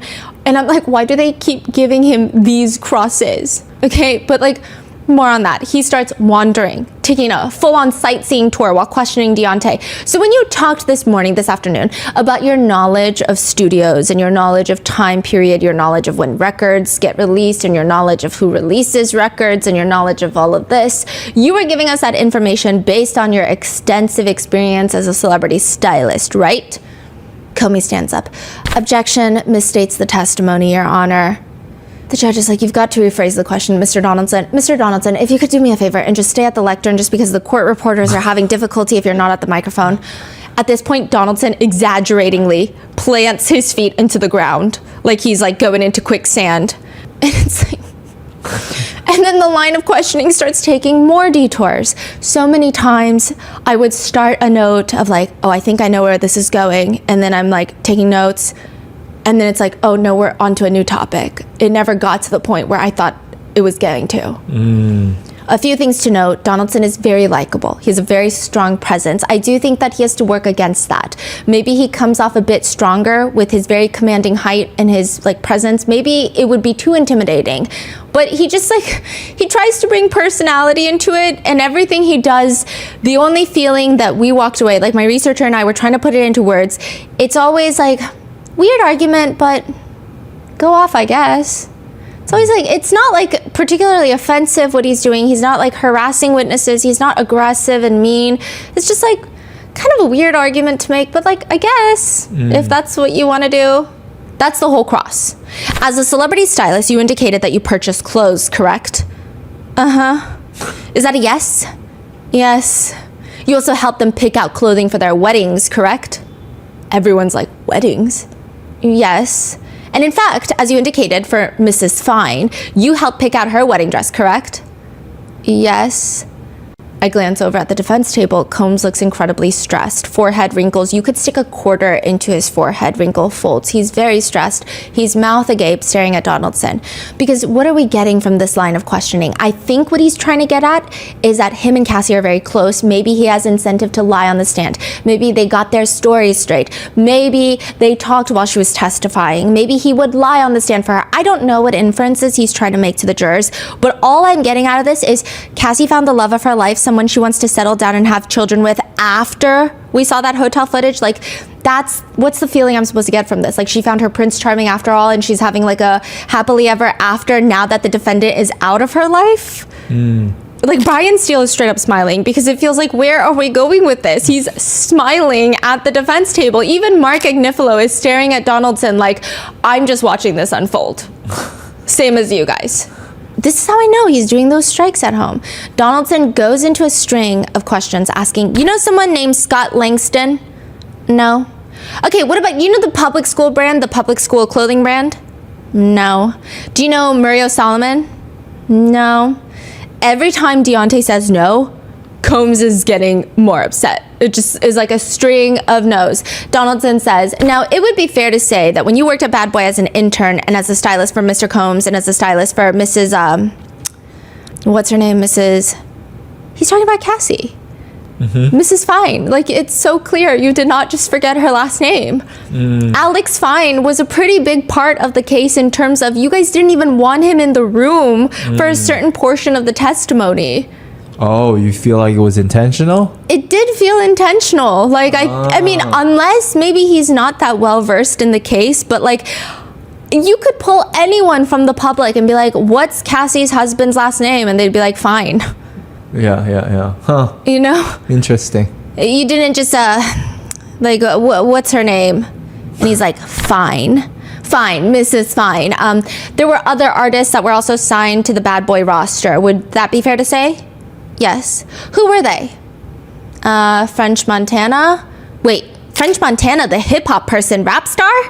He literally says it like Wait, that. what? I know. What? So he sounds like almost surprised? No, I think he's trying to draw emphasis on French Montana. I actually don't know. He said, oh, the hip-hop Person, rap star. I think he's trying to draw emphasis on French Montana, that Bad Boy had signed a lot of people. Maybe some people in the jury would know French Montana. Maybe they're fans of French Montana.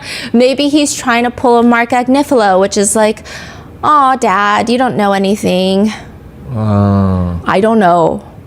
It was just kind of odd. Yes, I mean, and Puff. That's all I can really remember right now. At this point, I would say that Sean Combs is the most intrigued by the cross-examination. He is the one paying the most attention.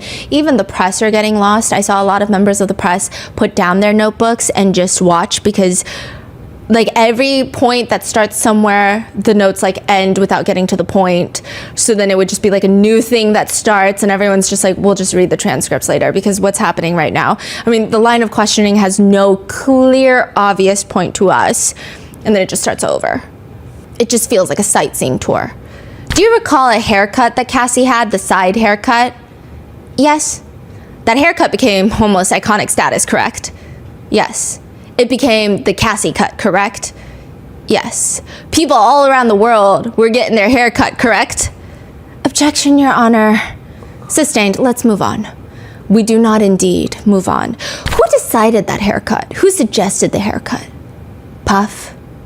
Then we take a detour to just celebrity name drop. At least that's what it feels like. That was the end of the haircut? Yeah. For no reason. That's why I'm telling you, a lot of us stop taking our notes, because it's like, okay, we're getting somewhere with the haircut. Is it about coercion? Is it about control? Is it about, what is it about? Mm-hmm. To say that he wasn't the one controlling her because Cassie wanted to cut her hair. Like, what could it be? Yeah.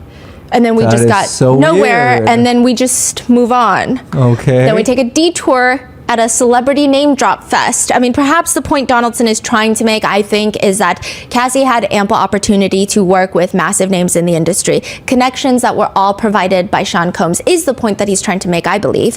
But at this point, 2016, you are basically executive producing this mixtape of Cassie's, correct? Deontay did mention that he was heavily involved and that he should have been called an executive. Remember that in the direct? Mm-hmm. With the team, we have a team. You got no credit for that, right? No. You got paid no money for that. No one got paid for the mixtape. So no one besides you and Cassie knew what you did on this mixtape. Is that fair to say? Rob Holiday? Rob Holiday is the low-budget producer you said earlier? Yes. At this point, all the Combs family and friends are just kind of smirking in the pews because, like, what is this right now? And, like, they probably know Rob Holiday. Oh. Like, what did Rob Holiday do? I don't know. Oh. When you said low-budget producer, you were just saying that because he's a low-paying producer, or he's not a good producer, or he's like a whack producer. Why is he a low-budget producer? A little bit of all the above. And he was this low-budget producer also on the mixtape, correct? Yes. Meek Mills was on the mixtape, correct? Yes. And Meek Mills at the time was a really popular, internationally known rap artist, correct? Correct. You also said French Montana, correct? Yes. He was also a pretty well-known popular rap artist, correct? Correct. Jeremiah, right? Yes. Platinum-selling artist? I don't know his stats. Very popular at the time, though, correct? Yeah. Yes. Fabulous? Yes. Combs has almost no reaction to any of the names being listed, except when Donaldson brings up Rick Ross. Combs sits up, he puts his left arm on the table, and he's kind of now facing a little bit towards Donaldson and now the jury. And perhaps he realizes how awkward this is, because in this random awkward motion, he like puts his right arm up now, and now he's like facing more towards the front, but kind of like a kid at the back of the classroom, like just like awkward. Mm-hmm. There's a lot to be said about Sean Combs and Rick Ross. Side note, Jonathan Odie said during his interrogation that the two were sleeping together. They're gay. Diddy and Ross and Khaled, they're all gay. Okay? DJ Khaled, Rick Ross, and P. Diddy? Yeah. They're all gay? Yeah. That is Jonathan Odie's words. I never uttered such a thing. There's also a video of Diddy and Rick Ross that has been making its rounds on TikTok where they are holding up a gallon of soap. I don't know, it's like liquid soap in a gallon. Rick Ross is shirtless. Janice Combs, Diddy's mom, is in the back in a golf cart. He's calling it a open top like convertible, and they're making all these weird comments, and like the energy is off, and Rick Ross is just asking Janice Combs, Diddy's mother, if she likes the slippery soap. Pristine Mama Combs, how you like the slippery soap? Y'all better stop buying this slippery soap, man. Which, like, I don't know. It's just interesting. I mean, the note, like the leaning forward, and then he starts taking notes around the time that Rick Ross is mentioned. I don't think it's anything other than AI-generated conspiracies, but I am intrigued by everything Jonathan Odie has said. Now, back at the cross, Donaldson asks, but Too Short was on there too? Yes. And he is a really well-known, correct? Moderately. So these rap artists, these platinum-selling popular rap artists at the time, all were on Cassie's mixtape, correct? Which I see the point, but it took a second to get to that point, and I do think that the jurors got lost at that point. Deontay's testimony was really only supposed to last for 1 day because he has a flight scheduled on taxpayer money, by the way, which is not a dig. Just to give you an idea, this trial, we don't know the exact figure, but it is likely that for massive federal criminal cases, it's costing you and I, taxpayers, perhaps close to $3 to $10 million, if not more. I wouldn't be surprised if it's a lot more. The judge asks him, Mr. Donaldson, about how much time do you have left? And this is during a break where the jurors are out of the room. I have absolutely no reason to believe I'll be finished by 4. Which is fine. Combs is entitled to a fair trial. However, Donaldson did not mention any of this earlier when the prosecutors were informing everybody about Deontay's flight back out to LA. Even the judge is staring at him like, wait, but did you know that you were not going to be finished by 4 when we had the discussion and I told the jury that I was going to get them out by 4? You should have told me that. We would have let the jury go and Ms. Comey or other folks from the government side could have made the appropriate arrangements given that there's a flight later today. Respectfully, Judge, is this a late-breaking development that you now think you won't be done by 4? Judge, respectfully, I tried to do what the court and Ms. Comey was considering, which is to try and get finished by 4. After going through what I'm going through, I'm telling the court that I do not think I'll be done by 4. I understand. Look, you should ask the questions you need to ask. My only request is moving forward, just let me know because I don't want to tell the jury something and then have them leave. I don't know. When they think that they're going to be here, we can finish something up, I let them go. I want to be able to give the right instructions to the jury in the future. Anyone from the government side, any response or anything regarding scheduling that we need to know? Ms. Comey stands up. I'll work on rebooking the witness's flight, Your Honor. I'll note that this witness does not seem to be fighting Mr. Donaldson. He seems to be answering the questions. I think many of the questions are repetitive and covering the same territory over and over again. I'm hoping we can be more efficient. The judge says, you mean how would you define stylist? And everyone starts giggling. So the judge was like, what are we doing here? Like, we're staying till 4 for this? Yeah. Exactly, Your Honor. All right, so let's go to 4 and then we'll take a break. And then on the break, the only thing is we do need to move this along. Maybe we can use the break to make sure that we're being as streamlined as possible. So during the break, there's a brief huddle with Combs and his attorneys. Combs looks like the football coach trying to motivate his team. And then he glances back at Justin Combs, his son, who gives him a thumbs up. And I wrote in my notes, sir, don't lie to your dad. Like, that's crazy. That's not what's happening right now in the pews. It's not what we observe in the jury right now, but I guess, sure, thumbs up. Maybe it's like, hee, I don't know. Or maybe this is all a stalling tactic. Maybe this is all part of a greater chess move that I am too dumb to even recognize. I don't know, but it wasn't giving thumbs up. Another thought that we had was that this was a scare tactic for Mia, which is the second victim testifying in this case. And she was actually in the courthouse. She was supposed to start her testimony right after Deontay Nash. But we didn't even get to her that day.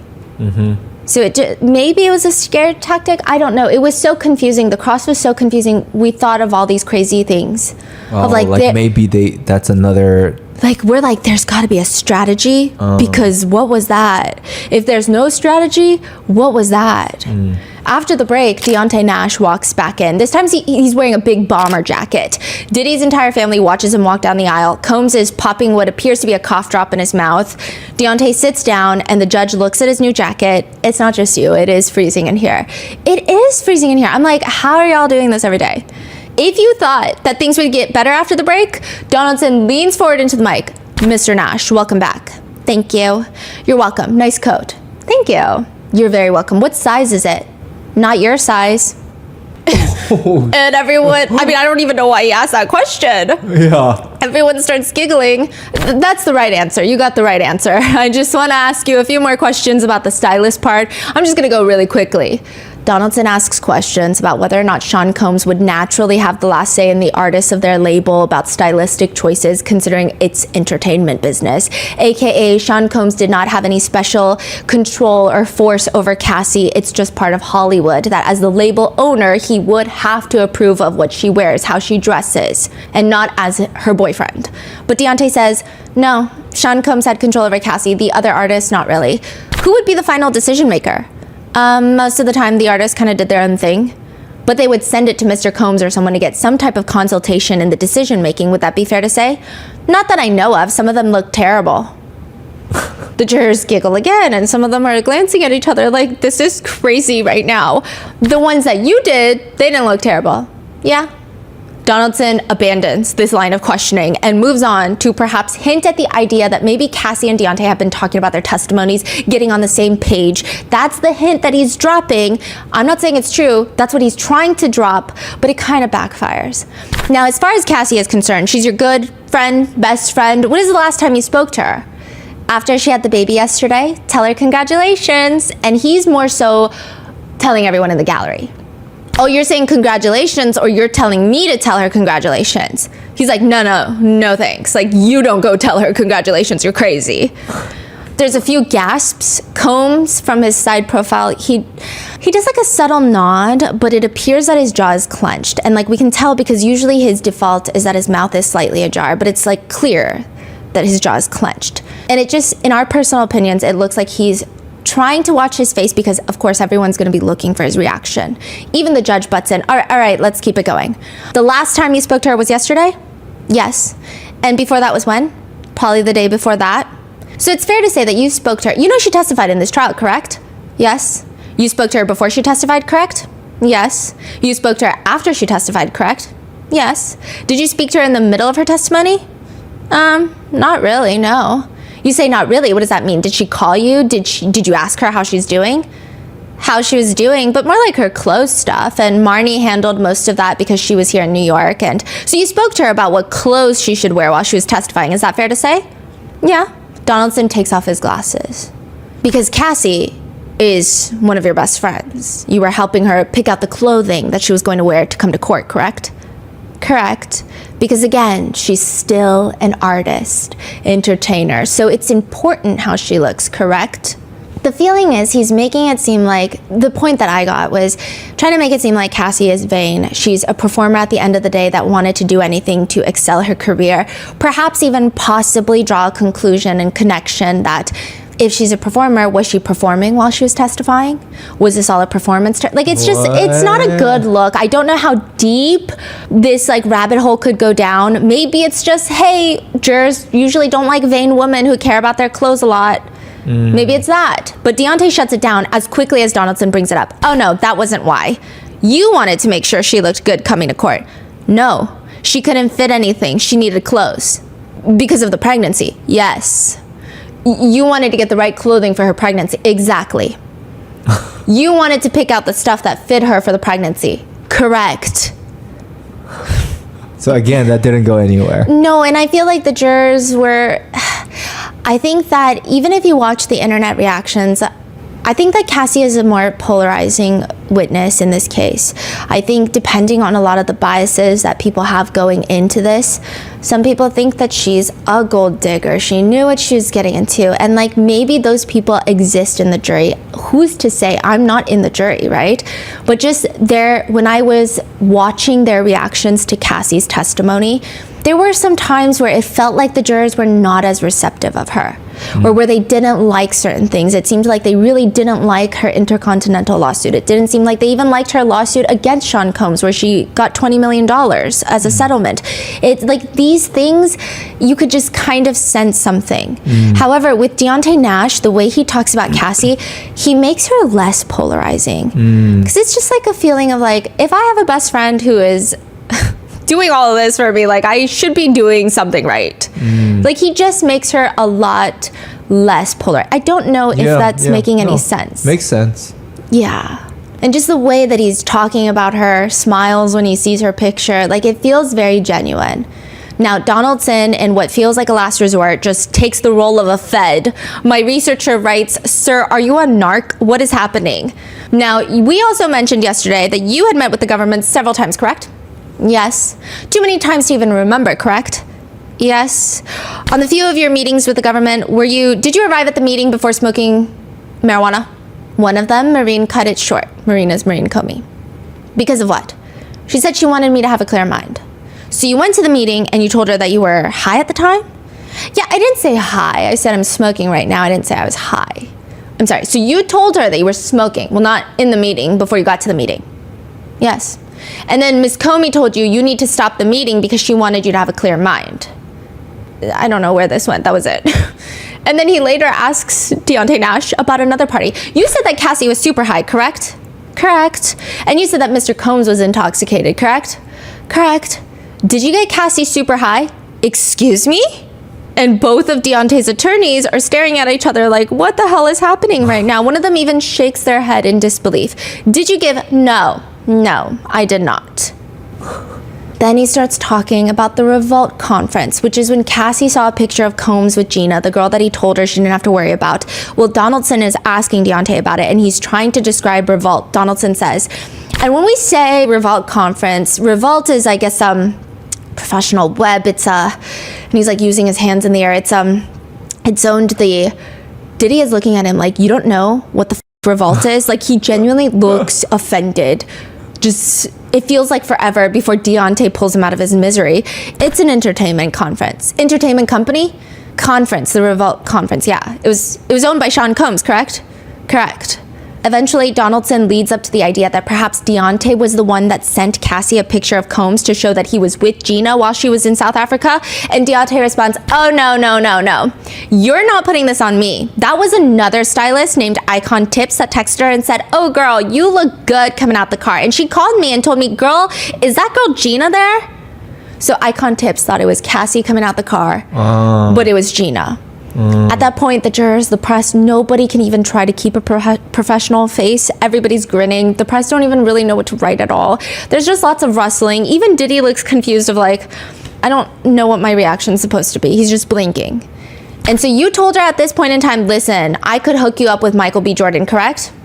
No, that wasn't you? No, that's not how it happened. So you said that you set her up with Michael B. Jordan, correct? Yeah, but that's not how that happened. At this point, Combs' close childhood friend, who is like one pew diagonal from us, in front of us, he starts mouthing kind of comically to no one in particular, like, what? And he's like looking around. And I'm like, I don't know either, sir. You tell me. At one point, Donaldson calls Michael B. Jordan Michael Jordan, and Deontay snaps Michael B. Jordan, not Michael Jordan. Yeah, you want to get that right. Oh, shit. Donaldson goes on to ask about others that Cassie might have had a relationship with. And this is supposed to be a moment where it's like, see, jurors? See, Cassie is having all of these relationships. She's not coerced into anything. Look at her cheating on Combs. It's just a toxic relationship. Cassie was in a relationship with Andre Branch. Deontay looks confused. And then he responds, the cute football player. Everyone starts giggling, and one of the jurors is chewing on their pen tip like, this is the best thing I've heard in the whole world, like the best tea I've heard in the whole world. Yes, the cute football player, yes. Oh yeah, but I never met him. But you were aware that Cassie was in a relationship with Andre Branch, correct? Yeah. Are you aware of a person named Brandon from the NFL? No. Combs wrinkles his eyebrows and starts writing on a post-it that is now going to be teleported through the attorneys to Donaldson at the lectern. But before it gets there, Donaldson corrects himself. I'm sorry, NBA, not NFL, NBA. Still no. Still no? No. A few other notable moments. Donaldson tries to build this picture where whenever Cassie would get mad at Sean Combs for him cheating on her, she would also go out and party, like a wild party girl. But Deontay's not having it. Not necessarily. She and I are both super chill. We spent a lot of time at home, to be quite honest. He brings up a text message, Donaldson does. But Deontay texts her, but when you said, girl, let's go out and do our thing, Deontay says, no, boo, nothing crazy. Like, that's like going to Nobu. Donaldson brings up text messages where Deontay asks Cassie, what are you doing? Cassie responds, about to go out of town for a couple of days, getting my stuff together. Where are you going? Secret trip, LOL. Donaldson has Deontay read out each message that he sent Cassie, and then Cassie responds, secret chip LOL. Deontay leans into the mic to read his full message that we also see on this screen, and it just reads, girl, and he says it like that. And then everyone is just like suppressing their giggles in the courtroom because everyone is stressed, and like, it is kind of funny. The jurors are reading these text messages like they're like moving around in their chair, biting their pen tip like this is YouTube drama. That's the energy during this testimony because of how insane the back and forth between Donaldson and Deontay is. The jurors are not even trying to suppress smiles. Even the judge is smiling at that. And then he adjusts his glasses and he is no longer smiling because justice is not light and there is a lot of weight on his shoulders. But Donaldson is a very serious man here. He says, so when she says... So Donaldson has never giggled. No, the way I see them, they're so passionate and they never giggle. I'm like, I get confused. Do these people just believe everything they say? Like, that's how I feel about Mark Agnifilo, Brian Steele, and Donaldson. Like, they have this way about them where I'm like, no, but like, we're all giggling because you can't be serious, but then I look at you and you look so serious. So now I'm confused. Like, I thought you were playing into something, but then I look at you and you're so serious. Like, you're saying this with your full chest. Like, Mark Agnifilo is like, he went to Costco because Americans buy in bulk, and so he bought baby oil in bulk. And then when I first heard that, I thought he was crazy. When I see him in person, I'm like, I think he genuinely believes this. I think Diddy told him that, and he's like, yeah. I could be wrong. I could be so naive. And she's going on a secret trip somewhere, correct? Correct. And she didn't tell you where she was going, correct? No. Because she didn't want you to know where she was going, correct? Probably didn't want to text it. Well, you didn't call her back and say, what's the secret trip, where are you going, etc., correct?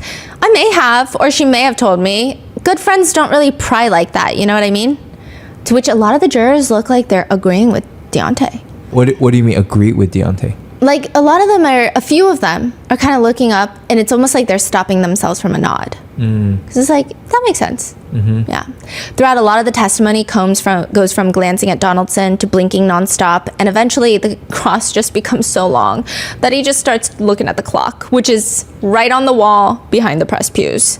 There were other parts of the cross that were just... Again, I get what the defense is doing, but it just keeps backfiring. For example, Donaldson brings up another text message thread where Deontay gets a picture from Cassie, a selfie, where he responds, that mug beat though. Donaldson has to quickly clarify. When you say beat, you mean beat between you and Cassie means good. Like, your makeup is beat, nice, right? So you were telling her at that point in March of 2019, her face looked beat. Nice though, right? Correct. Which, like, the fact that you have to clarify that because your client's actions on hotel footage... It's probably like whatever impact the rest of the text messages had, nothing compared to that point. Another text message exhibit shows Cassie texting Deontay that she wants to be different this year. And she says, Puff is mad at me, of course. Deontay responds, y'all need to enjoy y'all trip. Get back to the bullshit later. Enjoy y'all time together. Y'all don't get this much. Cassie responds, it's not bull. This is the bitch I'm gonna be this year. He can stay or go. And as this is being read out by Donaldson, Deontay smiles and comments into the mic, that's right, Cass. And like a few of the jurors are smiling because, again, I think Cassie's testimony might have been a bit more polarizing just looking and perceiving at the jurors, but... You can't hate a bestie that just got your back no matter what. Yeah, like, and it's like you just want a friend like that. And then it's like when you know that Cassie has this... Everyone seems to rally around her. It's like, okay, you know, it just adds a little bit more weight. Yeah. I would think. Then later in the same text thread, Deontay texts Cassie again. You look beat, what's your tea? Donaldson has to clarify once more. When you say you look beat, that means you're referring to the pictures that she just sent you where she looks really good in the pictures, correct? Oh yeah. Again, not the best look for the defense, which I get it, weird argument, but okay. The point of the whole text, though, is this part where Deontay texts Cassie, girl, you always on vacation. To which Cassie responds, I know, God lets me because I put up with a lot of BS. Basically trying to show the jurors that Cassie was in a relationship with a clear exchange. She was also getting something out of it. However, again, that kind of clarification of the face looks beat, the impact is kind of lost. In another part of the cross, Donaldson clarifies, I believe you said in 2013 outside Cassie's apartment, he told Cassie in front of you that he would leak her videos, is that right? And I think this is the same conversation where he said to you, you and Cassie take your broke ass home and ride to the sunset. Yes. You and Cassie went back home after that, correct? What do you mean? You went back after he said, take your broke ass home. You and Cassie left, correct? Yeah, we rode out into the sunset. Yo, what is going on? I don't know what the whole point of that one was either. In another moment, Donaldson brings up the 29th birthday party for Cassie, with his main question being, if you had seen Sean Combs being violent towards Cassie, your best friend, why would you still want him to come surprise her for her birthday? He then called you when you were at the restaurant and said he was coming over, correct? No, he was there when we got there. He was in Miami. He called me from Miami and asked if he should fly and come. Sorry, he called you from Miami and asked if he should fly back from Miami to come and attend this birthday party. Correct. He flew up from Miami to attend the birthday party, correct? Correct. Did you tell Cassie who's coming? No. Because you want Cassie to be surprised by her boyfriend who is coming up to see her for the birthday party, correct? Who wants to be the person that tells somebody the surprise? Which again, almost everyone is kind of nodding because it's like, I get what Donaldson is trying to say. Like, if you saw him be so violent and so terrifying, why would you want him to come to her birthday? But also at the same time, like, Deontay has a very fair point. But the defense does what the defense has been doing, which is showing messages between Deontay and Combs from the past few years, where Deontay is nice to Combs, which I feel like in the direct he was pretty straight up about it. Yeah. One message is from 2019, so this is after the breakup, after Cassie starts dating Alex Fine. It's from Deontay to Combs, sending you my love. Combs respond, yeah, right, we was fam, disappointed, still got love, all good. Wait, Combs said that? Yes. We were family and... Yeah, I'm disappointed, but I still got love for you, we're all good. Okay. And so Deontay responds, Puff, don't do that. My love for you don't have nothing to do with anything else. Combs responds to Deontay, nah, the trainer, in my soldier boy voice, damn, could have given a heads up. The trainer, question mark, shaking my head. And then there's laughing emojis. And then there's no response. So Combs texts Deontay back again. Oh, now you quiet. We'll always be cool. No love lost. Love you, girl. Black heart emoji. But on a real note, how is she? Please make sure she's all right. And if she ever needs me, make sure you call me. Then another message in which Deontay asks to see the full message. Is there a way I can see the whole message? No. Sorry, I'm not just being... This is just the evidence we have right now. That's Donaldson. He has Deontay read the message to Combs. I love you, brother, and anything you need, I got you. But the main point being, Cassie never told Deontay about not wanting to do freak-offs, and all this was happening behind the scenes, and Deontay is still talking to Combs with love. You deeply care for Cassie, correct? Correct. And you have deeply cared for her for about 15 years, correct? Correct. But you understand, though, for a significant part of that time, she kept major secrets from you. I kept some from her. We don't have to tell each other everything. But you do acknowledge she kept major secrets from you, correct? Same. Correct, yes? Okay. And I don't know if it's just the way the line of questioning took place and unraveled. It kind of made Cassie's story sadder. It didn't feel like she's hiding this from you because she loves it. It just kind of felt like she couldn't even tell her best friend. Yeah. And then she had to tell the world. So it's just kind of sad.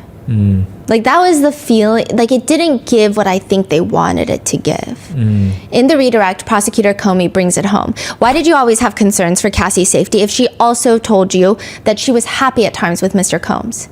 Because it can go from happy to chaotic in a split second. And when it went from happy to chaotic in front of you, what had you seen happen? Him be violent. What did you hear him say at Cassie's apartment that Cassie was going to do that night on her birthday? Your girl, you're gonna get some dick tonight. What did Cassie tell you the same night about whether she wanted to go with Mr. Combs to a hotel? She didn't want to go. She wanted to hang out with us. And with that, there is no recross. So Comey is really good at just like boom, boom, boom, boom, boom, and then just clears it up. Comey is incredibly sharp. I think she's, like, the way she communicates is insane. I think she could teach 25 master classes on communication. She's effective. She's to the point. She knows exactly what the jurors need to hear afterwards. I don't know how she does it. I don't even know if this is something you can teach people. Wow. And with that, there is no recross, and Deontay Nash is dismissed. On his way out, he passes Xavier Donaldson at the defense table, and he leans down and he whispers something with a smile. We couldn't hear it, but I imagine, because my researcher and I were like, okay, the vibe is this. well, that was fun. Let's do it again sometime. Like that. If I had to bet money, I would bet $10 it was that.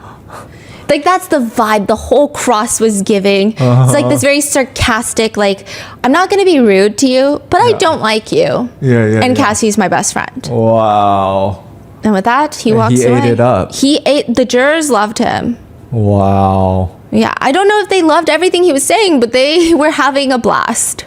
And I think it's like only natural if someone's making you laugh that frequently, you generally have a positive feeling towards them. Was there a lot of like auditory? Yes. Like, wow. This was probably the most giggly day. Like, everyone was just giggling. And it was just nonstop.